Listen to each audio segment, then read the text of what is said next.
Dan saudara terpaksa panas-panas saya ikut Kang Yoto naik sepeda. Kang Yoto ngerjain saya nih. Enggak, ini biar nikmati alam Bojonegoro. Alam yang lagi bagus nih.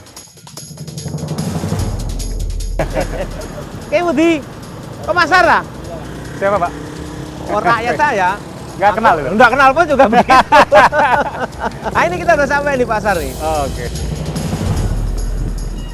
Berapa per kilo Pak dijual? 95, 98. Wow, hebat. Di Jakarta mahal, Pak. Gede-gede, tunggu sini aja, suruh beli sini aja.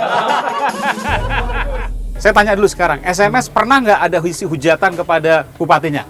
Banyak. Kang Yoto jalan kurang dibangun-bangun. Ya nggak apa-apa, kita dengerin.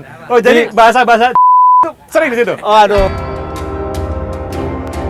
Tapi yang bikin panas juga, Kang Yoto mau ke Jakarta. Tadi sebutkan, kalau laku. Kalau Emang laku. bener jualan sekarang? Loh, politisi itu tugasnya jualan. Jadi sekarang masih jualan? Sekarang masih jualan. Apa yang dijual? Saya menjadi semakin merasakan bahwa potensi konflik itu nyata adanya. Tingkat kesenjangan Jakarta semakin tinggi. Dia yang kaya dan yang Indeks miskin rasio gini, ya. semakin jauh. Bila kemudian alam mengutuk, bila kemudian konflik sosial meledak, itu ongkosnya sangat mahal.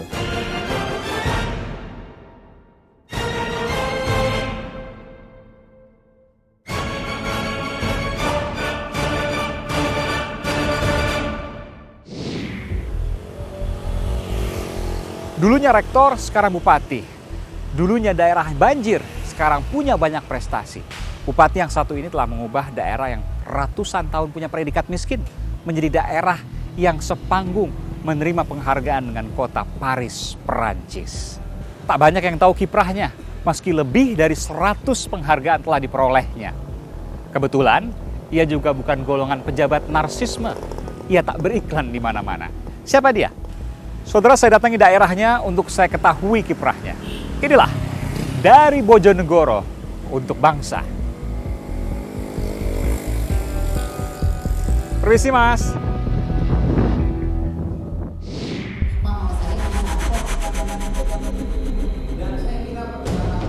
Nama Suyoto atau akrab disapa Kang Yoto memang tengah menjadi sorotan media dan tengah diperhitungkan. Besar di dunia akademisi, bahkan sempat menjabat sebagai Rektor Universitas Muhammadiyah Gresik, Jawa Timur, Kang Yoto akhirnya beralih profesi menjadi bupati. Perapat di Partai Amanat Nasional PAN, karir politiknya pun kian melesat. Tahun 2008 silam, Kang Yoto pertama kali menduduki kursi Bupati Bojonegoro, Jawa Timur bersama sang wakil Setio Hartono. Tak butuh waktu lama, ia mampu mengubah predikat Kabupaten Bojonegoro sebagai daerah yang paling miskin dan banjir menjadi daerah yang berkembang pesat. Atas prestasinya, lebih dari 100 penghargaan, baik dari dalam negeri hingga dunia, telah ia raih. Di antaranya pada tahun ini, ia mendapat penghargaan Open Government Partnership. Penghargaan ini diberikan karena sistem pemerintahan yang terbuka, di mana semua warga, dimanapun berada, bisa melihat seluruh anggaran dan pembelanjaan Bojonegoro. Transparansi ia bangun juga dengan melibatkan masyarakat, karena justru masyarakatnya yang ikut mengawasi dengan memberikan jalur langsung ke ponsel bupati. Dalam penghargaan ini, Bojonegoro setara dengan kota Paris, Perancis, dan Madrid, Spanyol. Pada 2013, Bojonegoro juga mendapat penghargaan bergengsi Sustainable Development Initiative Awards dari APEC berkat pembangunan yang berkelanjutan. Selanjutnya, setelah sebelumnya belum pernah sekalipun menang, namun sejak 2010 hingga 2015, Bojonegoro tak pernah ketinggalan meraih penghargaan kebersihan dan pengelolaan lingkungan Adipura setiap tahun berturut-turut. Meski masa kepemimpinannya baru akan selesai 2018 mendatang, nama Kang Yoto sudah digadang-gadang oleh Partai Amanat Nasional untuk mengikuti Pilgub DKI mendatang. Ia disebut-sebut akan menjadi bakal calon gubernur DKI Jakarta. Ya, Suyoto. Sama Bima Arya dari internal. Bupati Bojonegoro itu hebat loh. Ya, membangun jembatan, tidak menggusur. Bahkan rakyat di situ tanahnya dikasih nggak bayar. Karena pendekatannya musyawarah mufakat. Meski sempat ragu, Kang Yoto akhirnya bersedia menjadi bakal calon gubernur DKI Jakarta. Mengapa Jakarta? Perkembangan isu pilgub yang kurang sehat, serta kesenjangan si kaya dan si miskin di Jakarta yang semakin tinggi, menjadi alasan kuat Kang Yoto bersedia maju menjadi orang nomor 1 di ibu kota. Akankah Kang Yoto bersaing menjadi orang nomor 1 di Jakarta?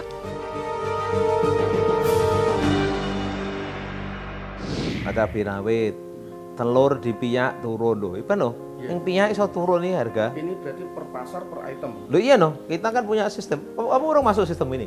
Oh kamu bisa minta tuh. Assalamualaikum Kang Yoto. Waalaikumsalam. Aiman Kompas TV. Aiman orang jauh nih. Lagi sibuk. Enggak, kita kan lagi lihat early warning inflasi kami. Oke. Nah, ini apa kan, yang dicek itu? ini kan harga, terutama harga komoditas yang paling besar pengaruhnya pada inflasi, mulai cabai, telur, gula, kemudian beras, Daging? dan daging. Satu lagi gula. Hasilnya apa, Bapak-bapak nih? Hasilnya ada yang turun, ada yang naik. Kalau early warning kan yang dikhawatirkan yang warning. Yang warning apa? Kalau dilihat ini nggak ada warning karena semua trennya turun dan Oke. itu komoditas yang kebetulan bisa diproduksi semua di Bojonegoro. Jadi setiap hari early warning system ini memasukkan semua harga-harga Yang ekstrim, naik atau turun. yang bisa menyebabkan inflasi daerah menjadi Persis. bergolak. Persis. Kalau turunnya ke bawahan, turunnya terlalu jauh juga nggak bagus. Yap. Naiknya ketinggian juga nggak Ya, bagus. nggak bagus. Kita curiga nih, kalau turun terlalu bawah ini memang oversupply. Berarti kan petani kita yang kasihan. Iya. Berarti NTP-nya nanti jatuh. Pendapatan petani. Ya, karena Kasihan. itu biasanya kita intervensi dengan membangun networking marketingnya. Oke. Nah, itu berarti ada mekanisme networking yang kita belum jalan. Kalau ketinggian harganya? Kalau ketinggian berarti kan daya beli rakyat kita bakal turun. Pasti. Nah, kita cek apakah ini sebabnya karena supply yang kurang, sistem logistik yang nggak jalan, atau misalnya ini ada yang mau main-main nih. Yang mau main-main maksudnya Misalnya- pedagang, distributor. Iya, mau nimbun, mau borong, mau apa. Laporan early warning system ini diinput oleh petugas Kang Yoto, Pemkab Bojonegoro yang ada di lapangan. Betul.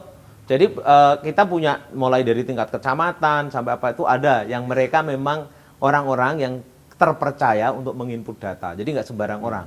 Dan hasil laporannya bukan ABS kan, asal Bapak senang. Wah, justru itu yang kita tidak boleh. Eh. Karena ABS itu mencelakakan. Ketidakjujuran itu akan mencelakakan. Siapa yang memeriksa kebenaran hasil input itu? Ada Pak Polisi yang ngecek. Karena itulah maka Polres kita beri. Kemudian kita punya aparatur kecamatan. Dan yang paling jujur lagi lah rakyat saya. Karena kalau betul-betul naik, dia akan SMS langsung ke saya. Bukankah nomor saya juga saya berikan ke seluruh rakyat saya? Oh, terbuka nomornya? Ya, Oke. jadi kalau enggak dia akan protes lewat radio. Dan itu sudah kita integrasikan semua sistem itu. Dan semua nanti saya juga ujung-ujungnya tahu. Dan hari ini saya melakukan verifikasi. Wah, kita cek sama-sama. Kita ke pasar Kang Yoto? Oke. Oke. Dan Naik kita apa? naik sepeda. Kok naik sepeda panas-panas gini Nah, Kang Yoto? ini lagi cuaca bagus buat Bojonegoro. Segini bagus? Ya. Oh, panas gini bagus? Kebetulan saya tadi olahraga paginya kurang banyak. Jadi kita terbaik sekarang. Jadi tunggu sebentar, biasa naik sepeda kemana-mana ini? Kita nggak bisa masuk gang-gang kalau nggak pakai sepeda. Dan sering pakai sepeda? Karena itulah tersedia terus sepeda di sini. Saya ikut pakai sepeda. ya? Oke. Dan saudara terpaksa panas-panas saya ikut Kang Yoto naik sepeda. Kang Yoto ngerjain saya nih. Mbak, ini biar nikmati alam Bojonegoro. Alam yang lagi bagus nih. Ini kita naik sepeda, panas-panas begini alamnya bagus tapi ya? Lagi bagus, ini lagi Harus bagus. jamin loh. Lagi bagus nih. Dan apa yang tadi disampaikan lewat early warning system lewat handphone, harus benar sampai sana nih. cek. Harus cek ya. Kita naik sepeda Kang Yoto? Oke. Oke, kita mulai.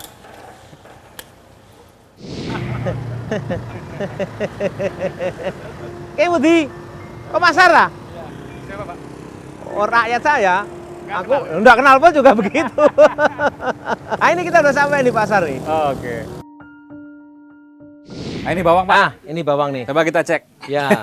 Ibu, permisi Bu. Iya. Aiman Kompas TV Bu. Iya. Mau tanya Bu, bawang merah deh Bu. Bawang merah berapa Bu? Kalau kering itu 30. Kering 30.000. Ya, kalau basah 25. Mana yang basah itu? Basah itu kecil. Oh, ini. Oh, kecil. Jadi yang disebut yang kemarin 27 jadi 25 itu yang ini. Oh, yang turun tuh yang ini. Ya. Kalau bawang putih?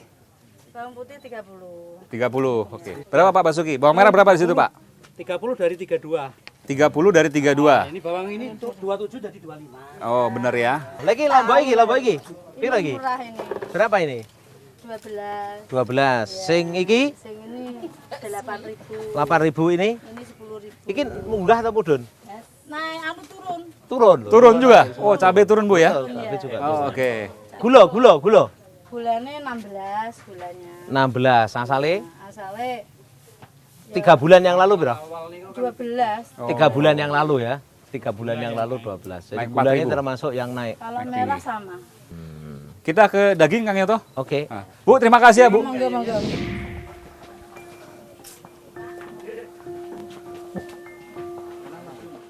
Mana? Dagingnya sing di. Oh, saya adoh dagingnya. Berapa per kilo Pak dijual? 95, 98. Wow, hebat. 95, 98. 95 sampai 98.000 per kilogram. Yang bagus sih 98. Agak turun sedikit 95. Turun lagi 85. 85 sih rawon itu. Loh, lah Kang Yoto sinau kok ora roh piye? Ini mulai kapan turun Pak jadi 95.000? Iya segitu aja stabil gitu. Sejak kapan itu? Yes, awal puasa ya gitu aja. 95.000. 95 sampai 98. Oh, nggak pernah 120, 130 ya? Enggak ada, TV itu terlalu besar kali. Di Jakarta mahal, Pak. Gede-gede, no ya. Tunggu sini aja, suruh tuh beli sini aja.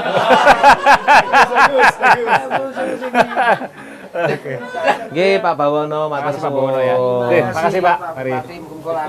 Amin. Amin, amin, amin, amin, amin, amin, amin, amin. Terima kasih Kang Yoto sudah ngajak saya keliling pasar.